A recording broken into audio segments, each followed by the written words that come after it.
Hello, আজ হচ্ছে ঈদের দ্বিতীয় দিন। গা হাত পায়ে প্রচণ্ড ব্যথা হয়েছে। তো এখন আমি একটা ভিডিও করব, যেহেতু ঈদের দ্বিতীয় দিন আমাদের বাসায় যাবো, ওটা একটা সুন্দর ভিডিও হবে।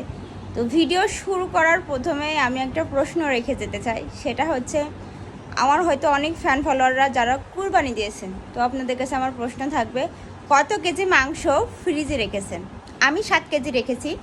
তার মধ্যে পায়ের মাংস আছে, মাথার মাংস আছে, সব মিলিয়ে আর মাংস সব মিলিয়ে আমি 7 কেজি মাংস ফ্রিজে রেখেছি। চলেন আপনাদের আমার ফ্রিজটা দেখাই। এই হচ্ছে একদম নিচে, এখানে 7 কেজি মাংস আছে, পা আছে, মাথার মাংস টাংস দিয়ে এখানে 7 কেজি মাংস আছে। তবে আমাদের মাংস হয়েছিল 103 কেজি, সেটা 3 ভাগ করা, এক এক ভাগে 35 কেজি করে মাংস ছিল। আমার তো 10 কেজির বেশি মাংস ছিল, যার মধ্যে আমি ম্যাক্সিমামটাই বিলিয়ে দিই। আমার এখন ফ্রিজে এতটুকুই মাংস আছে।